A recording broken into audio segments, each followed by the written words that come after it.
In this video, we want to show that the set of polynomials x squared plus x plus 1, x squared minus x plus 1, and x squared minus 1 forms a basis for P2, which is a vector space for all polynomials of degree 2 or less.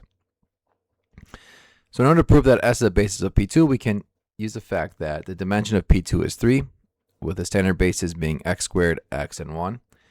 And since the set S contains exactly 3 elements, it forms a basis if and only if the polynomials are linearly independent. So let's start off with the 3 polynomials. So we have x squared plus x plus 1. We can represent this as a vector 1, 1, 1 by looking at the coefficients. The second polynomial is x squared minus x plus 1. The coefficients are 1, negative 1, and 1.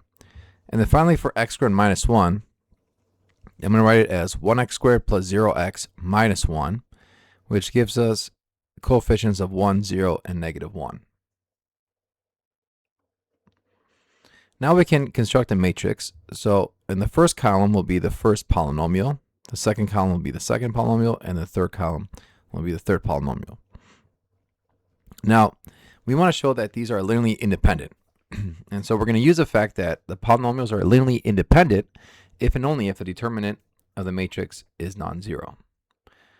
So we'll start off by finding the determinant of this. So we'll start with 1 factored outside, and then we'll cancel the first column and first row and get the determinant of negative 1, 0, 1, and negative 1. And then we move on to the second row, or first row, second column. We'll have the 1 outside, and then we have 1, 0, 1, negative 1 in for that matrix. So we have to define the determinant of that. And then finally move on to the third column, first row. We factor that out. We cancel out the first row, last column. We have 1, negative 1, 1, and 1. Now we find the determinant of the first matrix here. That's just going to be 1. And 1 times 1 is 1. The determinant of this matrix is negative 1. Negative 1 times negative 1 is positive 1. Finally, we have the determinant of this matrix is 1 minus negative 1, which is 2. And then 1 times 2 gives us 2.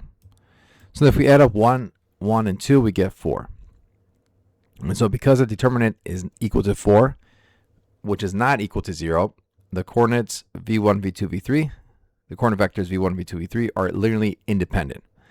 And so that means that the polynomials that we started off with are linearly independent. And because we have a set of 3 linearly independent elements in a 3-dimensional space, the set S automatically spans P2 and therefore forms a basis of P2. And so that completes the proof.